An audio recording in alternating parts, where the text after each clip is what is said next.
Assalamualaikum warahmatullahi wabarakatuh. Selamat pagi anak-anak semuanya.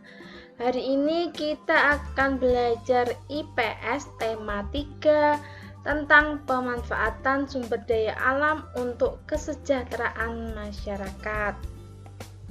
Oke. Hubungan kondisi geografis dengan aktivitas penduduk. Ini contohnya di pantai ya. Nah, pantai. Pantai adalah daerah yang berbatasan langsung dengan laut. Pantai ada yang landai dan ada pula yang terjal. Pantai yang landai biasanya digunakan untuk objek wisata. Pantai beriklim panas dan tanahnya tidak subur. Aktivitas penduduknya, yang pertama nelayan, kemudian pengusaha tambak, ketiga petani tambak, keempat petani garam dan perajin. Kemudian jenis tumbuhannya, kelapa, bakau dan ganggang. Kemudian dataran tinggi ya, ini gambar dataran tinggi. Dataran tinggi adalah permukaan bumi yang ketinggiannya 500 meter di atas permukaan laut. Dataran tinggi biasanya dimanfaatkan untuk peristirahatan, objek wisata, dan usaha perkebunan. Dataran tinggi beriklim sejuk dan tanahnya subur. Aktivitas penduduk di dataran tinggi yaitu petani, pekerja perkebunan, jasa pariwisata, peternak, dan perajin. Jenis tumbuhan, teh, kopi, cengkeh, buah-buahan, dan sayuran. Nah, ini dataran rendah. Dataran rendah adalah permukaan bumi yang datar dengan ketinggian kurang dari 200 meter dari atas permukaan laut. Pada umumnya, dataran rendah berada di sekitar pesisir pantai. Dataran rendah banyak digunakan untuk berbagai aktivitas, diantaranya pertanian, peternakan, perumahan, dan industri. Jenis tumbuhan, padi, palawija, dan tebu. Kalau kita tinggal termasuk di dataran rendah ya. Amati gambar dan baca teks tentang tanaman padi dan teh berikut. Di manakah padi dan teh biasa tumbuh? Lingkungan yang seperti apa yang baik untuk tanaman tersebut? Nah, nih padi. Padi umumnya tumbuh di daerah yang berhawa panas, banyak mengandung uap air, dan curah hujan yang cukup. Sinar matahari dan suhu sangat memengaruhi tanaman padi. Suhu yang baik untuk pertumbuhan tanaman padi adalah 23 derajat Celcius. Tinggi tempat yang cocok untuk tanaman padi berkisar antara 0 sampai 1.500 meter di atas permukaan laut. Tanah yang baik untuk pertumbuhan tanaman padi adalah tanah berlumpur yang subur dengan ketebalan 18 sampai 22 cm. Diperlukan pengairan yang cukup agar padi dapat tumbuh dengan baik. Sedangkan teh umumnya tumbuh di daerah pegunungan. Suhu yang baik untuk pertumbuhan tanaman teh adalah berkisar 13 derajat Celcius sampai 15 derajat Celcius dengan curah hujan tahunan tidak kurang dari 2000 meter kubik. Sinar matahari dan suhu udara sangat mempengaruhi pertumbuhan tanaman teh. Bila suhu mencapai 30 derajat Celcius, maka akan memperlambat pertumbuhan tanaman teh.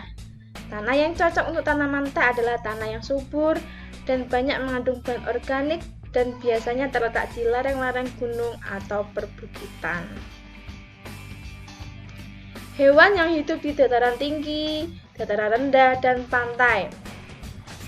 Yang A, jenis hewan di dataran tinggi. Nah, ini ada sapi perah, ada kelinci, ada ayam petelur, ada ayam pedaging. Kemudian jenis hewan di dataran rendah, ada sapi, ada kambing, ayam, bebek. Jenis hewan di daerah pantai ada kepiting, kelomang, penyu, udang. Karakteristik hewan. Yang pertama ayam. Nih, karakteristiknya. Ayam merupakan hewan darat yang berkembang biak dengan cara bertelur, ya. Kemudian ayam jantan memiliki taji yang berfungsi untuk melindungi diri dari serangan pemangsanya. Yang ketiga, ayam jantan akan mengembangkan bulu saat diserang pemangsanya. Yang keempat, ayam memiliki cakar yang berfungsi untuk mengais tanah saat mencari makan. Yang kedua, bebek. Karakteristiknya, bebek merupakan hewan hidup di darat, tetapi biasanya mencari makan di daerah perairan. Berkembang biak dengan cara bertelur.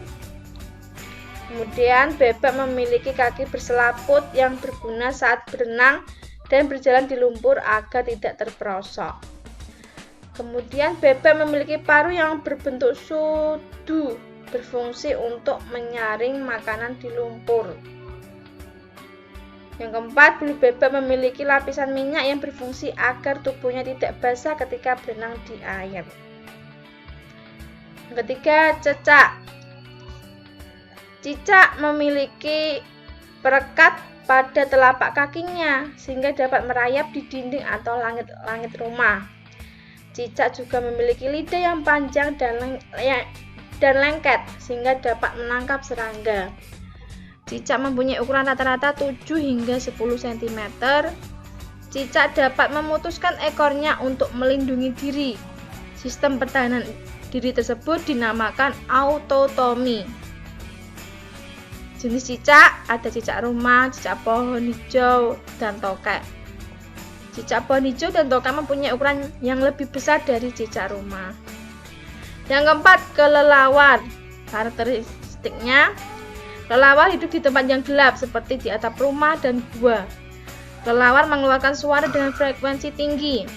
Selain itu, kelelawar juga memiliki pendengaran yang baik dan peka menerima bunyi pantulan. Kelelawar adalah hewan nokturnal karena melakukan kegiatan di malam hari. Ada 2 jenis kelelawar, yaitu pemakan buah dan pemakan serangga. Yang kelima, bunglon. Bunglon dapat mengubah warna kulitnya sesuai dengan warna benda yang ada di sekitarnya. Misalnya ketika berada di atas daun yang berwarna hijau, maka warnanya bisa berubah menjadi hijau. Ketika berada di batang pohonnya berwarna coklat, maka warnanya bisa berubah menjadi coklat. Bunglon mengubah warna kulitnya untuk melindungi diri. Perlindungan ini disebut mimikri. Bunglon mempunyai lidah yang panjang melebihi ukuran tubuhnya. Kemudian yang keenam, lele. Ikan lele merupakan hewan yang hidup di air tetapi juga dapat hidup di air yang berlumpur. Ikan lele memiliki misai di bibir atas dan bawah berfungsi untuk mengenali mangsanya yang bersembunyi di lumpur. Ikan lele memiliki labirin untuk menyimpan oksigen dan membantu bernafas saat berada di lumpur. Tubuh ikan lele licin, berguna untuk memudahkan bergerak saat berada di lumpur. Ikan lele memiliki patil untuk melindungi diri dari pemangsanya. Pemanfaatan hewan dan tumbuhan oleh manusia. Yang pertama, pemanfaatan tumbuhan, yaitu tumbuhan di hutan bisa dimanfaatkan manusia untuk membangun rumah, perabotan rumah tangga, dan lain-lain. Yang B, berbagai jenis tanaman buah yang bisa memenuhi kebutuhan gizi. Yang C, berbagai jenis tanaman makanan pokok seperti padi, jagung, singkong, ubi jalar.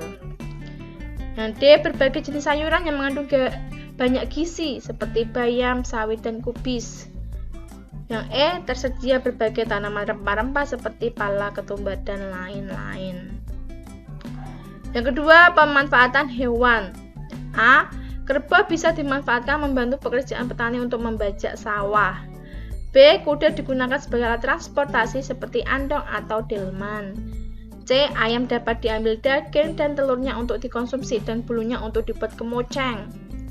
D, sapi dapat diambil susu dan dagingnya untuk dikonsumsi dan kulitnya untuk dibuat bahan kerajinan. Oke, sekian pembelajaran kali ini. Terima kasih atas perhatiannya. Assalamualaikum warahmatullahi wabarakatuh.